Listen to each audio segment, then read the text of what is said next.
Voici le cycle d'encollage du robot collaboratif Panda. Donc en fait, le robot il se déplace, vient prendre un outil et ensuite il vient réaliser l'encollage sur une pièce qui simule un pare-brise.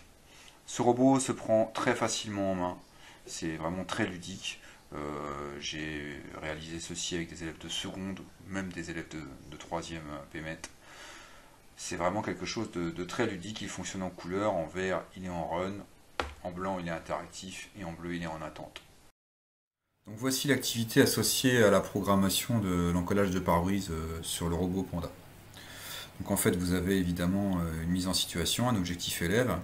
Vous allez retrouver aussi donc cette barre ici dans laquelle on va pouvoir interagir pour pouvoir faire la correction, les différentes compétences évaluées, la compétence principale qui est plutôt de la prog, la compétence découverte qui est la structure du système, un petit peu comment sont organisés les différents éléments, et puis la compétence présentée qui est une restitution orale.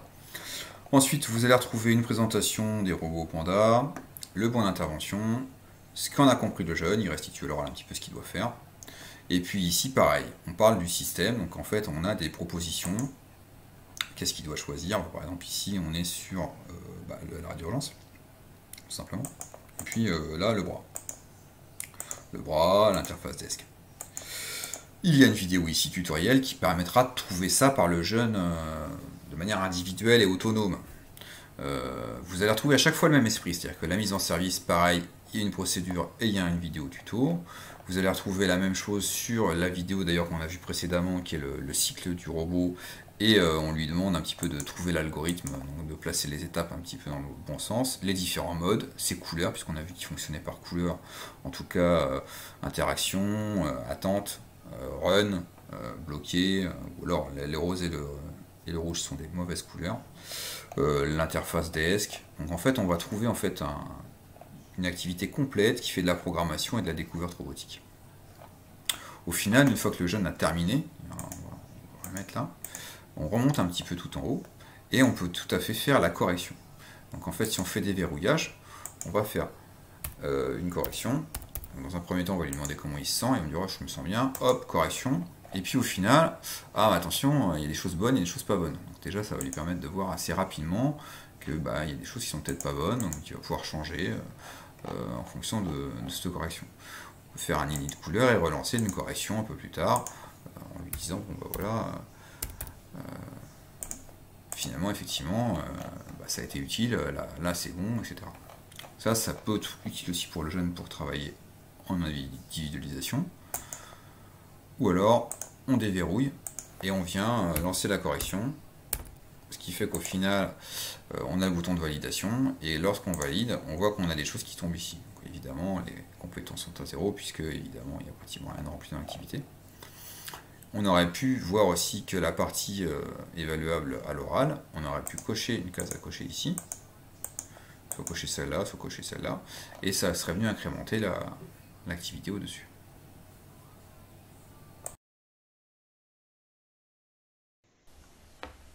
Voici la présentation d'une simulation de palettisation.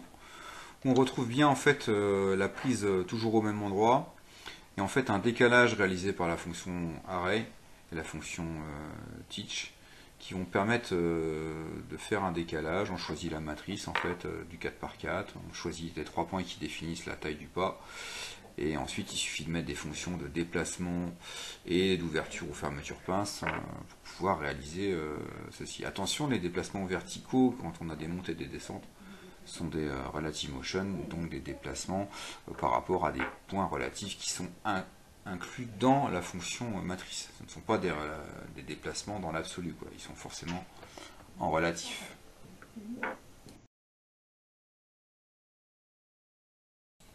Donc voici un applicatif où le robot est monté sur une machine automatisée. On est capable d'utiliser les ventouses parce qu'on a monté un bake-off pour avoir des entrées et des sorties. On a 16 entrées, 16 sorties. Et on a monté un outil avec 4 venturi qui permettent une saisie propre de la palette.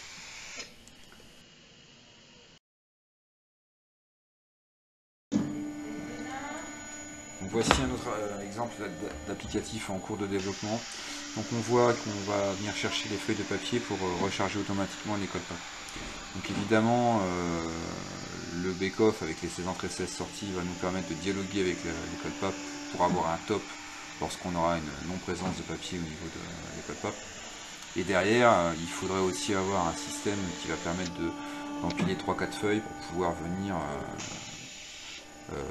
aspirer 3-4 feuilles en une seule passe, ce qui n'est pas encore le cas.